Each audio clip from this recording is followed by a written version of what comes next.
As an artist, finding your target market is super important if you want to flourish in your art business and grow and sell art without losing a lot of money, especially if you are doing art fairs and different art events, or even if you are trying to sell your art online or using advertising to do so.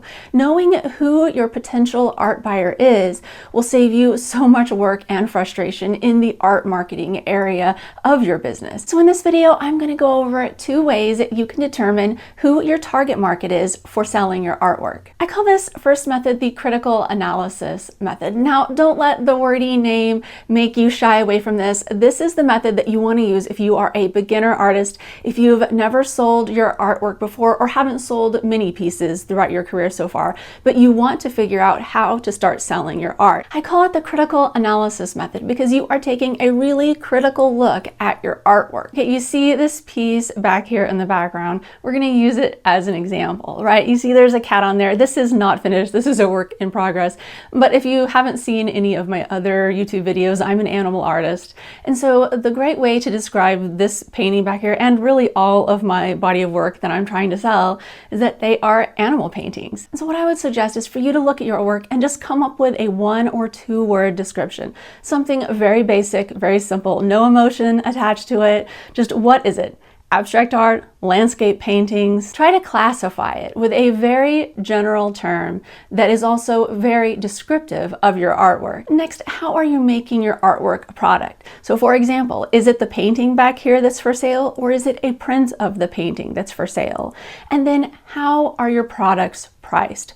Are they at the higher end of the market? And what I mean by market is the people who are around you, that you have access to look at other artists who are selling their work, whether that be online, so you could do some research, seeing what other artists in your niche, like if you have abstract art, you could look online and see what abstract art is selling for. You could also go to local art events that you might want to show your work at. This way you can see where your artwork is priced at in comparison to other artists selling a particular subject matter. Now that you know where your art price compares to other artists, I want you to also look at those same artists' work, but compare the quality of their work to the quality of your work, and look at it with a really critical eye. This is where the critical analysis part comes in. Is your work equivalent to theirs, better than theirs, or not as good? This is really important because if your artwork is significantly not as good as your competitors, then you are going to have to do something to get your artwork to sell that will make it more attractive than your competitors' work in your customers' eyes. And if it's not as good, price your work for less money, because money means a lot to particular segments of the shopping market out there. And so some people won't see that your work is not as good as the other people's work. They'll just see that your work is like half the price. And so they will be happy to buy something for their wall. Maybe it's not quite as good, but it's within their budget. That said, make sure to not undersell yourself when it comes to your prices as well. And at this step, if you see that your work is significantly better than what's out there on the market and that you're charging a lot less for it, you might actually want to raise your prices. Next, start to think about who would want this type of artwork in their home. Think about what you paint. Is it a landscape painting? We'll use that as an example. The type of person who wants to buy a landscape painting might like going and hanging out in nature. They might be a member of the Sierra Club. They might have pets. They might have kids. They might be an older couple who enjoys traveling. There are a lot of people who like landscape paintings. It's a really broad niche, and that's why it's so popular as a subject matter or a niche out there for artists, because lots of people like landscape paintings. But one way to start differentiating between all of these different people who might like landscape paintings and your work is to start using some of the things we discovered during the analysis part of this. Is it an original painting? This will narrow your market down. Or is it a print? Because people who want original paintings have a higher level of income. They are usually not starting out families with kids who might work minimum wage jobs, things like that. These are people with bigger houses, maybe empty nesters who have the money to collect artwork. Conversely, let's say you are selling art prints of your landscape paintings and they're in the $30 range. This broadens up your market quite a bit because those people, the families with kids who are just starting out working in the minimum wage jobs, they can afford the $30 art prints, and they want artwork for their walls as well. So basically what we're doing with this stuff is developing an ideal customer avatar. That's kind of what it's called in marketing lingo. But you are developing an idea, a fictional character in your mind of who you think the ideal buyer, the ideal person is who will want to purchase your art. And so by doing this, critically analyzing your work, going through all of the aspects of it that you think would be pertinent toward the buyer, then you can start to narrow the group of people down who would be your potential art market. Taking a closer look at this, when developing an ideal customer avatar, let's go back to the example of the landscape painter. And let's say this landscape painter was painting only originals. They were mid-level priced, around $500 for an 18 by 24 painting. This artist's target market would most likely be older empty nesters, or at least middle-aged people who have homes with empty walls that need to be filled. Maybe they have some children, but they're grown up, probably in high school or older.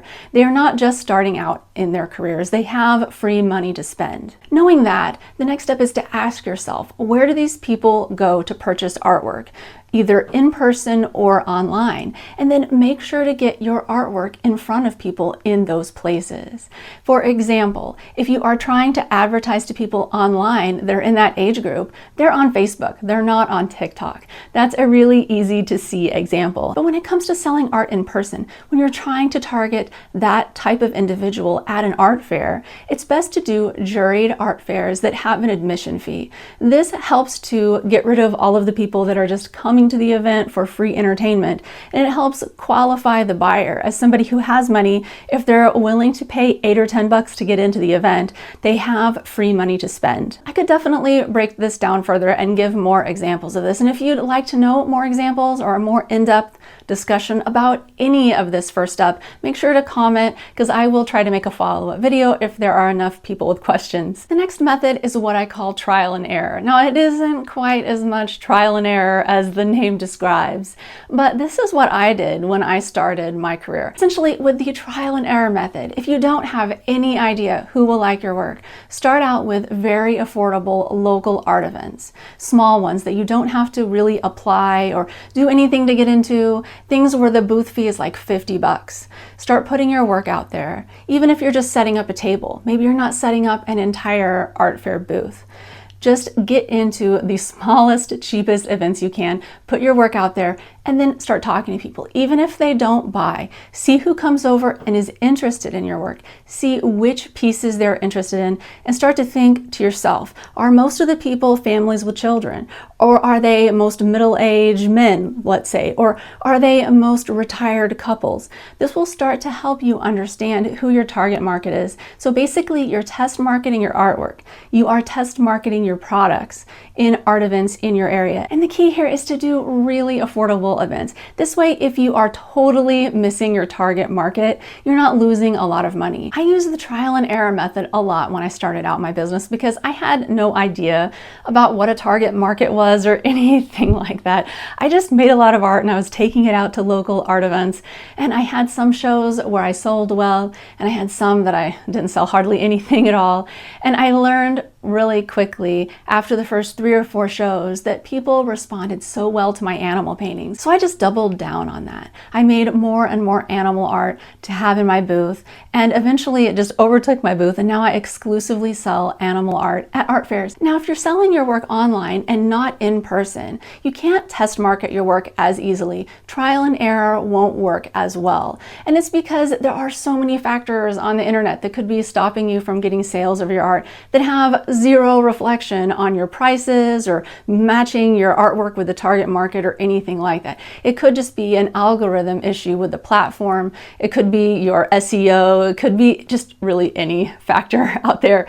And so that's why I don't think that you should use the trial and error method exclusively for online selling. But what I do think you should do is, if you are wanting to sell your work mostly online, still try to do a few local art events, take your artwork out and talk to people about it, see if anyone purchases.